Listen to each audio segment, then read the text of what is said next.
بحزاران شهید و شورشه چبون بحزاران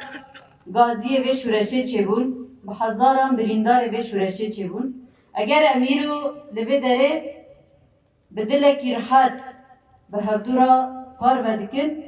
امجاره کیدن به پشتوانیا گل خواه یکو بین آبر 13 سالن ببر خوددن دنا و 13 سالا دا اف 5 مهن بین آبر بر خدانیه کی به همپاتی مشاندن هیا اگر ام وکه قصده و یه پجه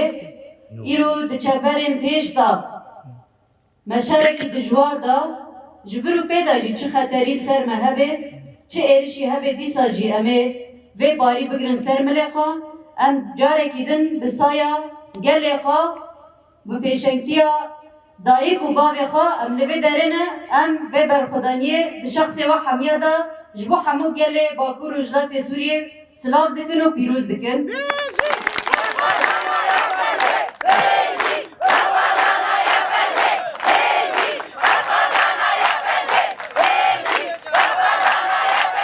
Bi rastî li hember vê cûşê, li hember vê biryarê, li hember îrada gel li hember pêşengtiya jinan ku li ser vê bendavê yekû bi şiara an jî bi gotina em ji mirinê meztirin carekî din dîrok nivîsan eger bi rastî jî îro weke şervanên vê gelî kî em weke ewladê we bi rastî jî em îro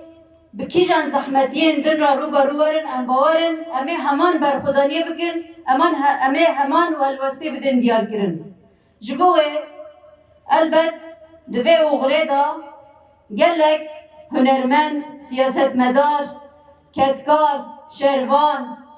pêşeng fermandar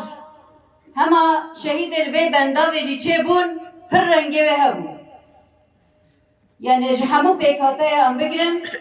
ji keç û lawan de em bigirin di vê bendavê da heta bi hevalên me yekû di asta herî jûr da kêlî bi kêlî ev kêliyên dîrokî şûpan din ji wan hevalên me yê çapemeniyê di nav da û hemû gel bi rastî hemû xwakirin qurban ji bo ku em nehêlibin dijminê ku li hemberî vê destkeftîna disekinin vê bendavê derbas bikin hatta hêza ku em bi wara roja ne rû dinin îro bi me re bûn ev gotin kirin gotin yani ji ber xweşiya vê axê vê welatî hûn mafdarin hûn vê şerî dikin vê tekuşînê dikin yani di vê manê da em weke ye pejê jî me bi salan tekuşînekî vê hempa da elbet di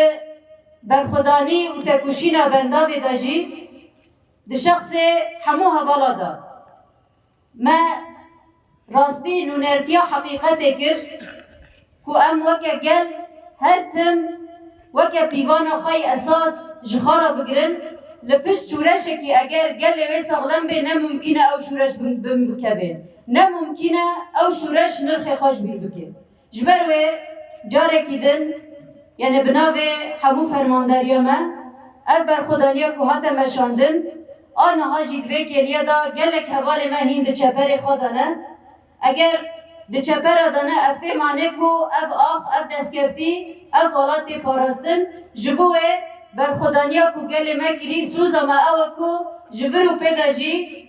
eger